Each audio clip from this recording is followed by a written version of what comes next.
Welcome to the mobile home movement, where we showcase the beauty and affordability of mobile homes. Here we break false myths and share all the positive stories of how mobile home ownership transforms lives. I'm Franco Perez, and this is the mobile home movement. What's up, guys, and welcome to another episode of Mobile Home Movement. Today we have an exciting podcast. We have a guest, a part of our team here, Tong. Tong has been a huge behind-the-scenes person at our company, and we're going to talk a bit about our team, how we operate. We're also going to talk about the things you've learned kind of coming into this space. And so tell us about yourself, Tong. How'd you get here, by the way? How did I get here? Well, I'm actually originally from San Francisco. But then I guess it was during COVID. I never really been out of just San Francisco. So I was like, let me move somewhere, in the Bay. And I'm like, so I was just looking for jobs, like an hour away from home, because I want to have more independence, from my family. So after, I just found Franco Mobile Homes, and I was like, never heard of mobile homes, but I applied and just gave it a shot. And then, that's where, I guess the journey began. Yeah. So tell us a bit about kind of your first perspective of mobile homes, and then how that discovery phase happened, and how did you kind of learn things as you go? Because when you started, there wasn't really much structure, right? So what was it like do you remember the first days that you joined, what you worked on, that sort of thing? I think even before me joining, I think it's more like getting to know what mobile homes are. Because I live in a city, so people build up. They don't build sideways. So I never even knew that there was a concept of mobile homes even existed, or even mobile home parks. So then when I got into, I guess, a new industry and really looking at it, I was like, oh wow, there's something like this in here. Cause, I'm also immigrant myself, and as everyone knows, what are the housing costs in the Bay Area, that's just crazy. So then when I really got to learn about mobile homes and, what it's able to do for people, I was like, oh wow, there's actually something that's like this that will help give people a stepping stone, to achieve more for themselves. Wow. Yeah. Fascinating. So let's kind of dive into that. I mean, from your thoughts on housing, you grew up in a very dense area like San Francisco. People build up, they have apartments. A lot of people making huge sacrifices just for housing, because housing is very difficult and compressed in San Francisco. Tell me about kind of how it's different, and elaborate on what you mean by how you realize it helps people. Yeah. So it's I guess the average minimum wage in SF is around 16, 17.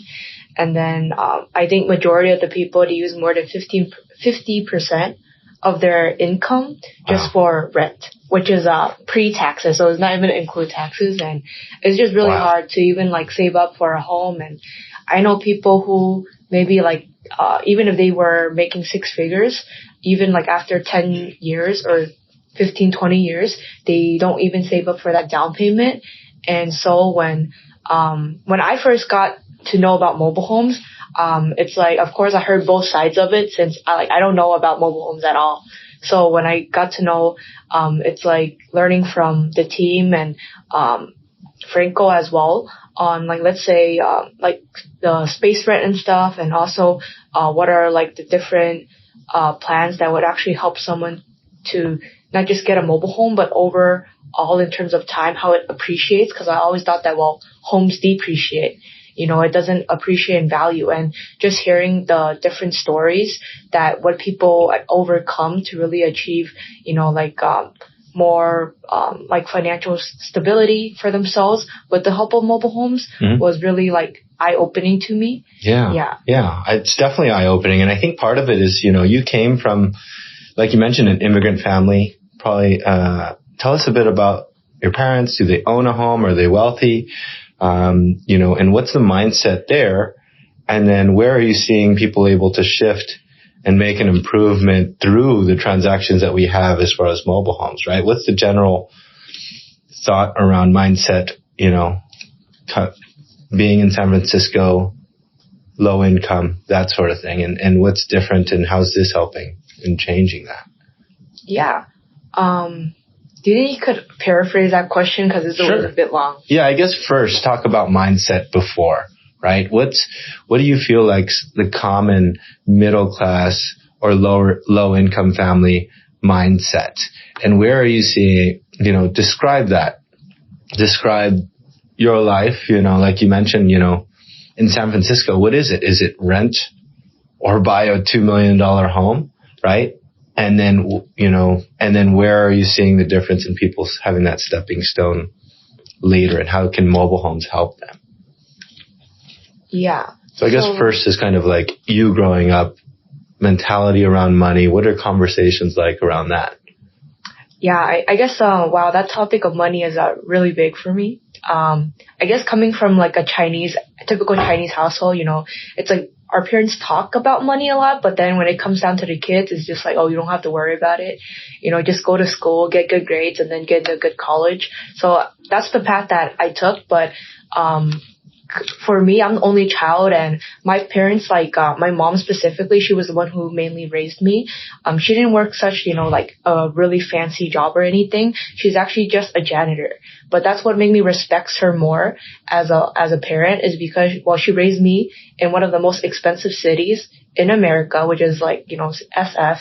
And growing up, I would always like inside, I would be like jealous of how my cousins or my friends, how like they get allowance, or like when they were in like elementary, like I guess that's when phones started becoming more popular. Mm-hmm. It's like, oh, they were able to get like a phone and stuff, but for me, like I wasn't able to get that. So for when I was 13, that was when I started my first internship, because I just know that money is valuable. And I know that it's like in order for me to get anything, I need to make money. But also, growing up, like when I first came to America in terms of housing, actually started living in Chinatown, where like it's just one bedroom, and then it's the kitchen, bathroom and everything. Like it was all like the whole floor. It's like for the whole floor. I don't know what term that is, but basically everyone uses it, and then basically we have our own room for ourselves with like me, my mom, and my dad. And then along the way, honestly, if luckily there was this like housing program in SF, and where my mom, she applied, and then I guess after like 2 years or something, after she applied, we got the home, which is the current apartment that she's living at. And if it wasn't a program like that, I think we wouldn't be able to move out from that just one room housing. But then I know a lot of families that maybe it's been like 10 years since they applied to a similar program, but they aren't able to get it. So not even to say like affordable housing or even like owning their own home one day, which is majority of our goals, coming to America. So just thinking about saving for like 20% of like $1 million house is just a whole lot. So then, I guess with that, like along the way, a lot of people, like their American dreams of home ownership, like it just dies down, because it's like, oh wow, like it's how too unreachable. Possible? Yeah. So that's where, when it came into learning more about mobile homes, it's like, oh, how could, like for me when I first came in, honestly, it was like, oh, how could there be homes that are be able to be so affordable or more affordable, and be a stepping stone for, let's say, a bigger, like a residential home. Because we always thought that, hey, you just gotta save. But then, as inflation goes up, your money actually, like the value of the US dollar actually, goes down as time goes. But I guess coming from like my mentality back then was just, oh, you gotta save. You just gotta save money. But then it doesn't actually work out that way. It's like we have to put it into like investment. And of course, like right now, a lot of young people would think that, hey, they want to do like, I don't know, cryptocurrency investing and all that. Those are great as well. But it's like, how could we really save up to put money into like an asset, like a home?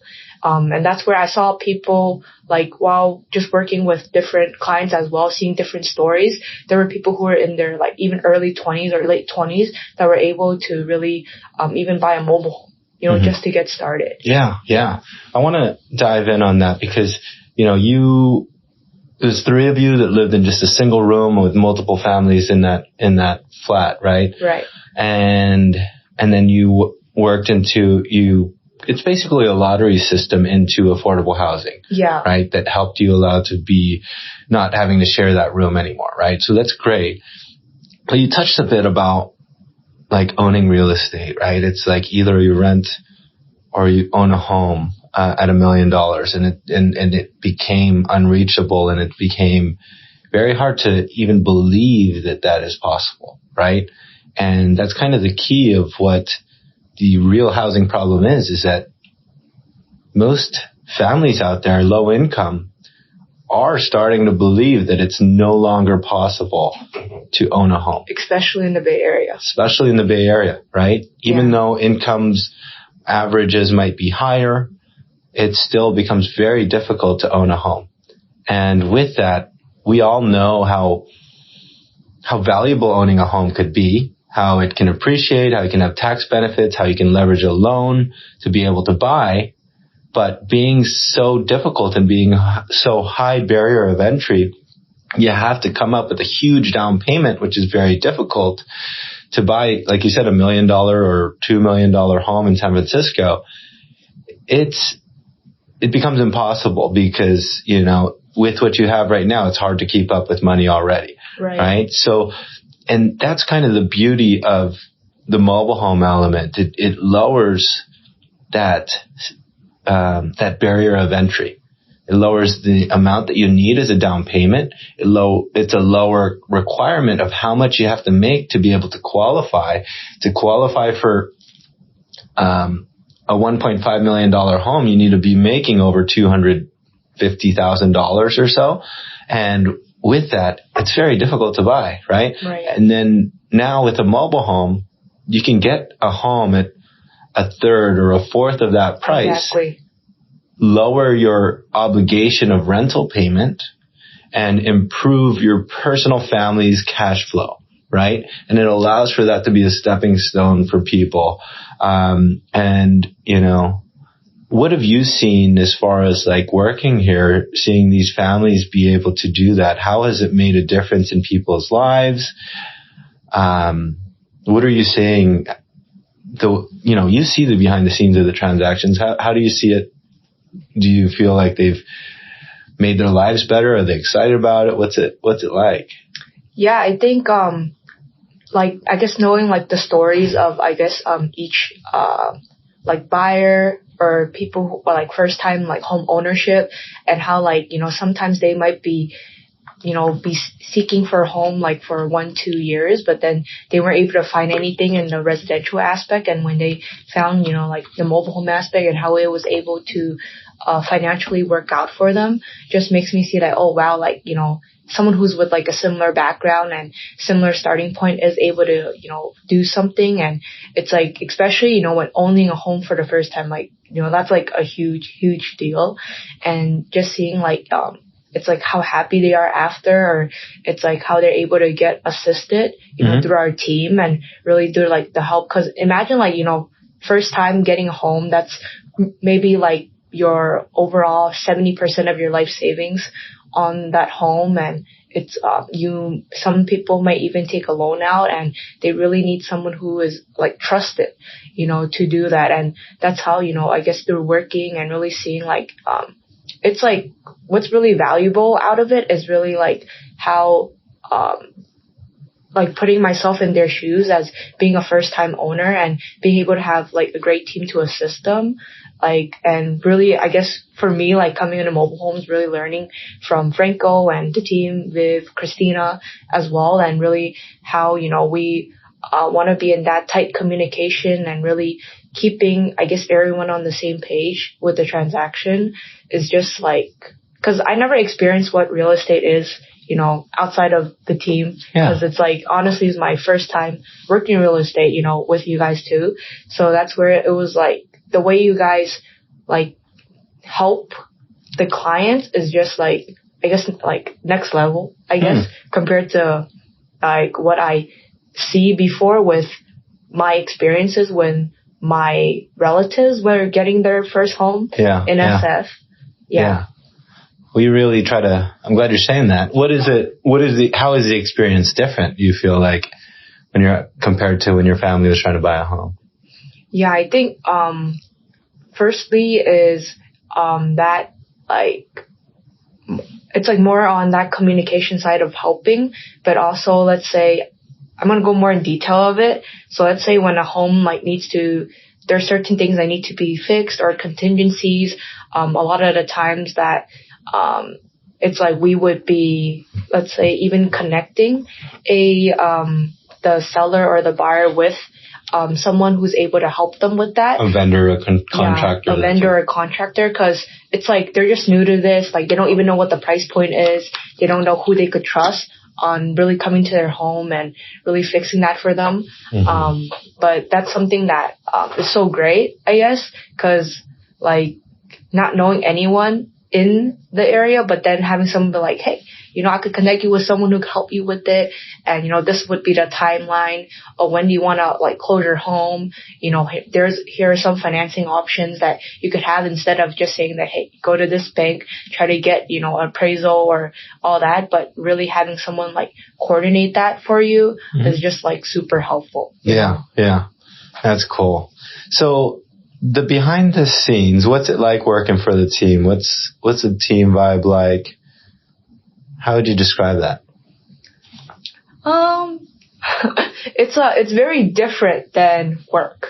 Yeah. Like, cause I worked in different industries before too, like customer service. I worked at, different office jobs. I worked in architecture and then, also worked at, internet, like a software engineering company as well. But I guess more of like, I wouldn't say it doesn't feel like work. Yeah. In a way, in terms of like, team vibe. It's more like, I feel like it's like along the way while like, doing the work, like I'm able to grow and, really leverage real estate experiences as a way to grow myself, to learn more about like, let's say life or even the personal growth side from, you and, really like pinpointing that for me, especially with more recent transactions as well, being able to see more of that. Like it's a tool to grow people. Is what I see. Yeah. Oh, cool. And as far as like business concepts, what are some things that you've learned that's helped us kind of do well? Or what are some of the things that, whether I've taught you or the team's taught you, what are some of those things? I think there are like many, like I can't really pinpoint that, just like, right now. But I think one thing that really comes to mind is when I first got started, you already started teaching something called the 80-20 rule. Yeah. But of course, right now, still in application, there's still more that I could work on in terms of that, like knowing what are the priorities, what to work on first, and then when to work on it, and where to put my time to get the most value out of it. So that, maybe there's someone else I need to talk to or something else I need to work on. Cause, I remember that there was this one time where, we needed to get the closing docs to escrow. But then you were like, it might take, how much time would it take? And then I'm like, it might take around, 40, 50 minutes back in, coming back. And then he said, wait, maybe, and then Franco said, maybe, we could try to like Uber it or something. Uh-huh. And then after I was like, oh wow, I never thought about that. Yeah. But it's really how, you take in that time consideration, because thinking about it, honestly, each day we only have like 24 hours and we only have 168 hours in a week. Mm-hmm. But, that's also like that currency that really goes along with, how we grow ourselves, how we live our day to day too, and how we really leverage those hours to the max too.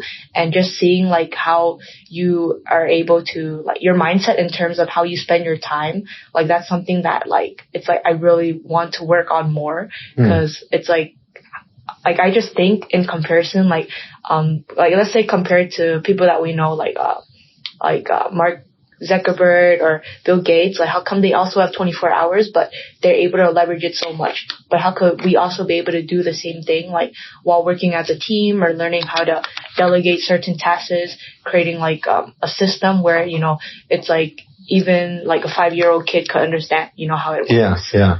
So through working here, what I'm hearing is you've learned kind of how to optimize your time to be the most valuable that you can do with that time, right? I think prioritization is a big deal with that. You talked about 80-20 rule. That's a huge concept, is identifying which items really move the needle. Right. And you really kind of grow this level. I've seen you grow this level of independence and being able to tackle projects on your own too, right? Understanding what's more important than the other, how to put pressure on certain projects when, I watch you manage multiple people, whether it's a vendor, whether it's members of our team, letting go people. But you've that will always be a joke. But anyways, but you really learned a lot, and I mean, it's been a lot of fun, and I'm glad people kind of get to know you and that sort of thing. What's one interesting fact about Tong? One interesting fact about Tong? I like martial arts. And you love China. Yeah, and I love China. Yeah. Well, I think we're gonna, hopefully next episode we'll talk about your travels to China after. Hopefully. Yes. That's the goal this year, 2024. Yeah. Love it. So anyways, anything that you feel like, if you don't know too, by the way, Tong does speak Mandarin, getting her feet wet with working with transactions. Actually, I do want to talk on this, but what's it like working with your first few customers, transactions? What have you learned from that? What's it like, and what have you learned from that? So growing up, I was actually really different from my peers who also went to Chinese school. So for me, I actually continued all the way until I graduated 12th grade. So I thought that, hey, my Mandarin is pretty good, but then when you actually apply it to the real life and all that, it's pretty different. And throughout this time, it actually helped me learn a lot and develop more skills in terms of I guess language wise as well in my Mandarin, and more of the key terms, how to effectively communicate it to, let's say, a Mandarin speaking client. And especially it's in real estate or in a foreign country, it's if you only know your mother tongue, having that second language really helps, especially I said, first time buyers with that. They really want to know the ins and outs, because they're they're putting their money on the line, their life on the line, and I think I really enjoy that aspect when I speak my mother tongue too, Mandarin or Cantonese, because there's value in that, right? And really seeing I guess that culture wise, or the people too, oh wow, I'm able to help someone even though we're not in that same country, but we're in another country, but we're still able to help them. Yeah. Totally. Yeah, I mean, for context, out of desperation, we didn't have anyone that spoke Mandarin or Cantonese, and we just dove Tong into it. All right, Tong, you're up. It's your place, your time to shine. And closed first transaction last week, and then we have another one closing next week. Yeah, next week. Wow. So excited to watch you grow. Hopefully, help more Mandarin or Cantonese speaking clients. And well, for everyone listening, thank you for watching. If you like our stuff, we love providing value, anything around mobile home stuff. And thanks for watching, guys. Take care.